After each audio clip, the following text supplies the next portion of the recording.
Halo guys, jumpa lagi di Ruang Katekese Milenial.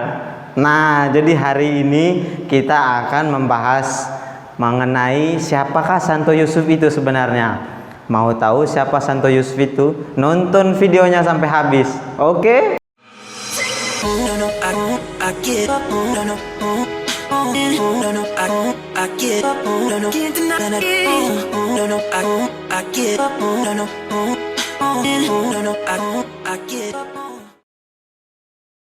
Santo Yusuf merupakan tokoh yang tidak begitu dikenal oleh umat.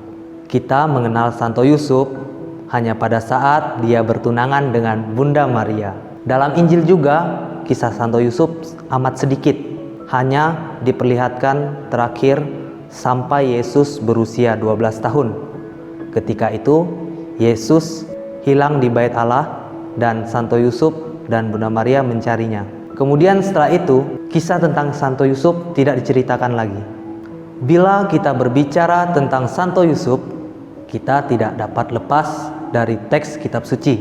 Dari kitab suci, kita akan melihat setidaknya sedikit kisah tentang Santo Yusuf, suami Maria. Dia merupakan keturunan Abraham dan Raja Daud. Kita dapat melihat genealoginya dalam Injil Matius bab 1 ayat 1 sampai 17. Kita dapat melihat Santo Yusuf memiliki garis keturunan yang hebat. Ada Abraham, Ishak, Yakub, Daud, Salomo dan lain-lain. Dan dari keturunan inilah yang akan melahirkan Yesus Kristus, Tuhan kita. Tidak heran kalau kemudian Yesus disebut anak Daud. Nah, dalam Matius bab 13 ayat 55, Santo Yusuf diperlihatkan dia memiliki pekerjaan sebagai tukang kayu. Makanya nggak heran kalau kemudian Santo Yusuf dijadikan oleh gereja sebagai pelindung para pekerja atau para tukang-tukang. Dia dijadikan sebagai pelindung para pekerja tentu dikarenakan karena dia seorang pribadi yang hebat. Sebagai tukang kayu, kita juga dapat melihat hati yang tulus dari Santo Yusuf untuk menerima Maria ketika Tuhan memintanya. Nah, meskipun anak yang dikandung Maria itu bukan anaknya secara biologis, tetapi ketika Tuhan memintanya, walaupun ya pada awalnya dia berat untuk menerima, agak sedikit ragu, lalu kemudian dia dengan tulus hati menjawab ya. Gereja melihat peran Santo Yusuf yang sangat besar dalam karya keselamatan Allah. Dia merupakan pribadi yang setia dan tulus dalam mendampingi Maria. Karena peran Santo Yusuf yang besar itulah, kemudian dia dihormati oleh gereja. Paus Pius ke-9 pada tanggal 8 Desember 1870 menetapkan Santo Yusuf sebagai pelindung gereja universal. Kemudian pada tahun 1937, Paus Pius ke-11 mengangkat Santo Yusuf sebagai pelindung pujangga gereja melawan komunisme ateistik. Dan pada tahun 1961, Paus Yohanes ke-23 memilih Santo Yusuf sebagai pelindung surgawi Konsili Vatikan kedua. Nah, peringatan Santo Yusuf ini ditetapkan pada abad ke-8 dan ke-9. Kita akan merayakan Hari Raya Santo Yusuf pada setiap tanggal 19 Maret.